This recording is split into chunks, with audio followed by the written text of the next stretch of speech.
Bonjour chers amis. J'ai pensé que ce serait bien quand même, dans la situation que nous sommes en train de vivre ici, tout en Israël et dans le monde entier, de dire un petit peu quelques mots pour qu'on puisse s'encourager chacun mutuellement pour passer cette épreuve avec beaucoup plus de facilité, beaucoup plus d'entraide et de hatzlacha. Kosh Baruch Hu, il essaie de montrer au monde entier qu'en fin de compte, c'est lui qui gouverne. Il est capable de nous envoyer un petit virus qui est invisible, comme a dit notre cher président, d'accord, un ennemi invisible qui arrive à se cacher et qu'on est obligé de courir après lui pour essayer de le retrouver.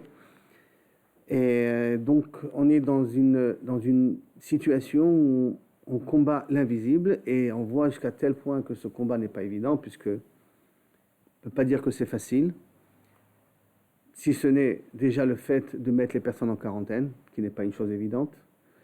Si ce n'est de ce qu'on entend dans le monde, en Italie, puis dans d'autres pays, on commence maintenant à mettre en Espagne, où de plus en plus il y a de malades qui arrivent et qu'on ne peut même pas soigner, donc le taux de mortalité n'arrête pas d'augmenter, alors que ce n'est qu'une dalékétréo, ce n'est qu'une bronchite, mais néanmoins, même plus qu'une bronchite ou une pneumonie, mais néanmoins, le corps médical n'a plus les forces de pouvoir s'en occuper, c'est vraiment quelque chose qui n'est pas du tout évident. C'est par la quantité. Donc on voit qu'Akadosh Baruch Hu, il a envoyé ici une maca, un coup qui vient et qui nous atteint comme ça d'un coup. Donc déjà, le fait de se mettre en quarantaine, ce qui n'est pas évident. Deuxièmement aussi, c'est le fait de savoir que chaque personne est peut-être porteur. Et si une personne elle est porteuse, Dieu nous en préserve, elle risque de contaminer d'autres personnes. Donc je risque d'être la cause d'un problème pour une autre personne, qui n'est pas du tout une chose évidente non plus. C'est que, sauf on ne veut pas causer du mal aux autres. En tout cas, pas nous les Juifs, c'est sûr. Comme la Gemara dit que si Chad Veshalom, un homme il a causé un problème à une autre personne, il devra donner le jugement sur ça, bien qu'on n'est pas entièrement responsable. Et troisièmement, nous voyons aussi que du point de vue international, toutes les économies commencent à tomber, les bourses tombent. Et aujourd'hui, en plus, quand on demande aux personnes de ne plus aller au travail, même financièrement, ce n'est pas du tout évident, c'est un petit peu la panique partout et tout ça.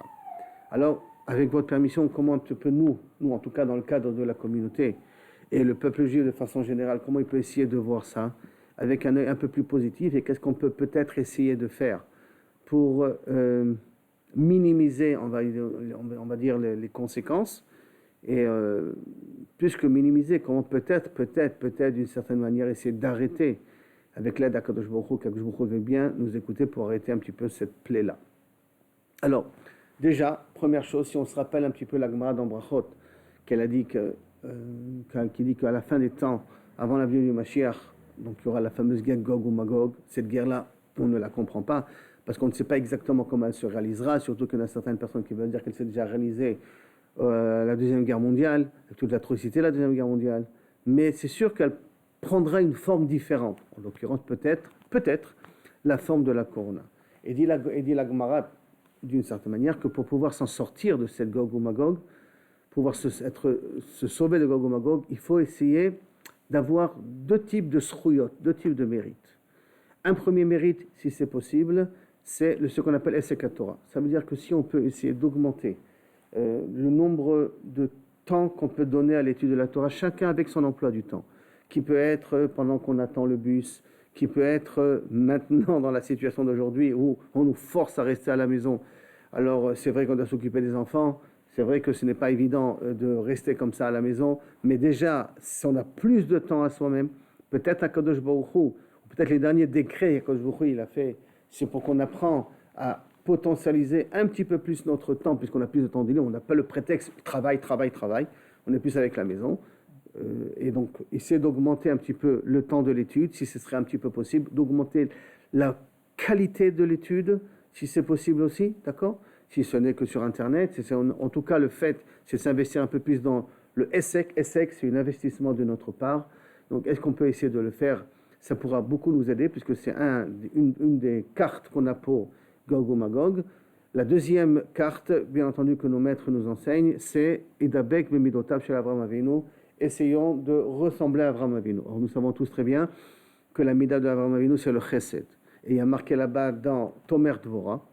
Si on regarde bien dans les 13 attributs de Tomer Dvorah, on sait qu'Akadosh Baruch Hu, il est Oev Chesed. C'est-à-dire quoi, il est Oev Chesed ? Comme Akadosh Baruch Hu, par nature, il est Kulo Chesed, il fait que de la bonté. Alors, qui se ressemble, s'assemble. qui veut dire que si de notre côté à nous aussi nous essayons de faire du chesed, alors à ce moment-là, on ressemble à Boré Olam. Et la Gemara, enfin Tomer Dvorah ramène que lorsque Chaz Veshalom, il y a eu un moment donné où il devait avoir une Gzera Kasha, où Chaz Veshalom, son âme chez l'Israël, on risquait le monde de redevenir à Tohu Bohu. Et donc HaKadosh Baruch Hu, il a demandé à l'ange Gabriel, avant que tu exauces le décret, est-ce qu'il y a du chesed parmi eux? Alors il y a une main qui sort et qui montre que le Bnei Israël c'était Balé Chesed. Un, il aide l'autre. Et elle a dit, s'ils sont Balé Chesed, alors on reporte, bien entendu, le décret. Ça veut dire que tant qu'il y a du chesed, on est plus ou moins protégé. C'est-à-dire, comment protéger? On voit la différence entre la tour de Babel et le déluge. Le déluge, c'est l'extermination totale. La tour de Babel, c'est bon, chacun il est obligé d'aller créer sa vie ailleurs. Mais bien que les deux ils faisaient l'idolâtrie, et les deux, disons qu'ils avaient peut-être même un comportement pas tout à fait propre. Peut-être, ça encore, c'est pas évident. Mais en tout cas, l'idolâtrie, c'est évident. Et pourtant, le décret n'a pas été de la même façon. Ils disent non, mais parce que justement, avant le déluge, il n'y avait pas de chesed, le gazelle, le vol, l'adultère, tout ça, c'était des choses qui montraient qu'on n'a aucun respect de l'autre. Alors que dans la tour de Babel, semblerait-il que l'adultère n'existait pas. Mais en tout cas, une chose est sûre, c'est qu'il n'y avait pas de vol. Ils faisaient très attention, tout le but de la tour de Babel, c'est de mettre un centre culturel, moral, médical, que toute personne qui a un problème puisse se référer à la tour de Babel pour trouver une solution.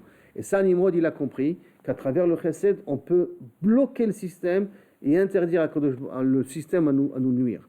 Par conséquent, nous disent nos chachamim que celui qui a donc la mida de chesed, alors HaKadosh Baruch Hu est obligé de le protéger. Si c'est comme ça, réfléchissons un petit peu, qu'est-ce qu'HaKadosh Baruch Hu nous a fait? J'ai déjà eu l'occasion de le dire, mais je le répète parce que je trouve que c'est très important. Et les mitzvot, c'est chod kavana. Et comme la mitzvah, il faut une kavana, donc il faut une intention quand on fait la mitzvah, c'est important d'essayer de se dire, si déjà je le fais, que je le fasse bien.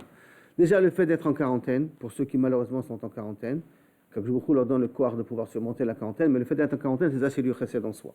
Pourquoi? Parce que, d'une certaine manière, on va se mettre de côté alors que possible que la personne en question, le corona, ne lui fait aucun problème, il peut le supporter, et pourtant il va se mettre en quarantaine pour préserver les autres.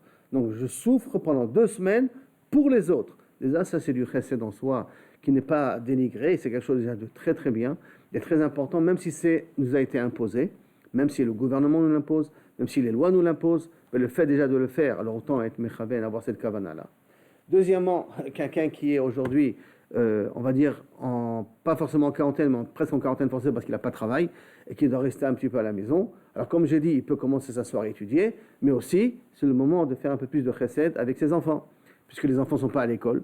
Et donc par conséquent, on est obligé de s'occuper des enfants, et s'occuper des enfants, c'est aussi du chesed netto, sauf ce sont nos enfants à nous. On a perdu l'habitude de jouer avec nos enfants, on a perdu l'habitude de s'occuper de nos enfants. Et là, peut-être HaKadosh Baruch Hu nous reforce à recréer ce lien avec nos enfants, qui est aussi du chesed netto. Et le troisième chesed qu'on peut avoir, c'est Bezrat Hashem. Je sais que c'est pas facile, mais on est des fois avec sa femme à la maison, ni elle travaille, ni moi je travaille, ou des fois, un il travaille, l'autre il doit rester avec les enfants, donc on doit se faire un roulement. Et rester à la maison des fois, ça fait aussi des tensions. Et on va apprendre un petit peu à pouvoir plus facilement contrôler notre colère. Peut-être HaKadosh Baruch Hu veut nous apprendre, il nous met ici un petit peu à l'épreuve pour nous apprendre justement à plus juguler notre colère et à plus exprimer notre amour envers nos femmes, parce que c'est comme ça sera l'épreuve de notre amour, c'est que bien que c'est pas facile d'être ensemble, enfermés dans une maison, et c'est pas facile, et c'est fort possible d'ailleurs qu'il y aura de nouveaux décrets, qu'on aura le droit de sortir que dans des cas d'urgence, que pour acheter de la nourriture et pour rien d'autre. Les décrets risquent de revenir même à ce niveau-là, comme ils ont fait là-bas, si je ne me trompe pas, en Corée du Sud, qu'ils ont interdit les gens, ou même en Chine, qu'ils interdisaient les gens de sortir. Je ne sais pas si en Chine ils l'ont fait, mais en tout cas, je crois qu'en Corée du Sud, ils interdisaient les gens de sortir. En Italie, ils interdisent les gens de sortir que pour aller chercher de quoi manger. Donc on risque de venir à ces mêmes décrets-là, puisque Israël vient toujours en avant dans tout ça, et d'ailleurs, ça nous a protégés grâce à ça. Donc on risque d'être de plus en plus renfermés à la maison, et là, c'est l'occasion de profiter, d'essayer de construire une nouvelle relation avec sa femme, d'apprendre à reconnaître sa femme, que sa femme, elle apprend un petit peu à reconnaître son mari. Et ça s'appelle du vrai chesed, parce que quand on fait le shalom entre un homme et une femme, quand on arrive à cohabiter ensemble, on crée un petit mishkan à la maison. C'est un petit Beth Amikdash qu'on crée. Et peut-être ce petit Beth Amikdash, avec tout l'effort, en ça je suis très conscient que c'est pas du tout évident, que c'est très dur, mais ce petit mishkan-là, peut-être qu'on va construire ensemble, que chacun de nous va être imposé à construire, cet effort qu'on va faire, c'est les srouyot, c'est les mérites qu'Akadosh Baruch Hu veut nous donner pour justement nous amener le Mashiach. C'est quand même, il faut pas rester aveugle. Avant Purim, ça a commencé vers le mois de janvier, donc vers Tou Bishvat, un petit peu comme ça va dans Purim, et en plus on s'approche de Pessah, il y a de Purim à Pessah, c'est les moments les plus propices pour la venue du Mashiach.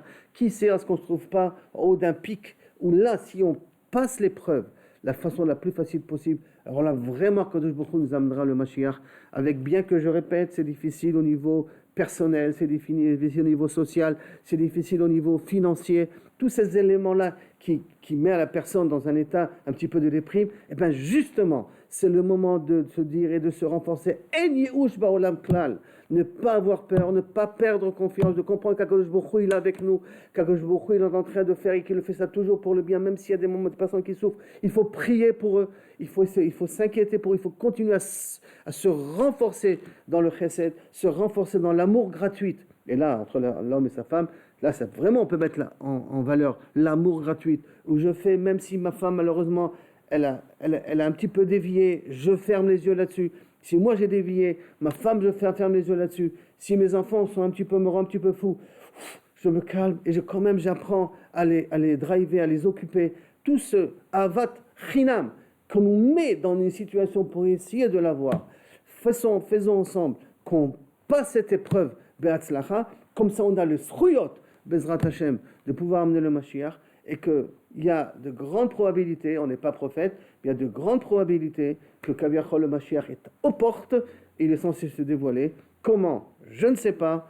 Est-ce que c'est obligatoire? J'espère, je ne peux jamais garantir, comme tout le monde le dit, on ne peut pas savoir, mais en tout cas on peut toujours l'espérer. C'est très important de l'espérer, c'est très important d'y croire, parce que ça fait partie du processus d'y croire qu'Akadosh Baruch Hu va amener le Mashiach, c'est de le demander ce Mashiach, de le demander pas parce qu'on a mal, le demander pour que le monde puisse vivre mieux, pour que le Ham Israël vive mieux, et qu'Akadosh Baruch Hu se redévoile dans sa grande splendeur, dans sa grandeur, et qu'on puisse mériter de nouveau d'arriver au niveau de la prophétie, qui est le contact avec Akadosh Baruch Hu, de pouvoir servir Akadosh Baruch Hu dans le Beth Amikdash, et que sauf, on puisse étudier la Torah tranquille, et qu'on fasse un effort, parce que nous connaissons tous les lois qu'on ne peut aller à la synagogue que 10 personnes, et peut-être là aussi, de mettre en valeur la tfila béminian, donc d'essayer de faire l'effort d'être parmi les 10 premiers, parce que dès qu'on est les 10 premiers, on prie.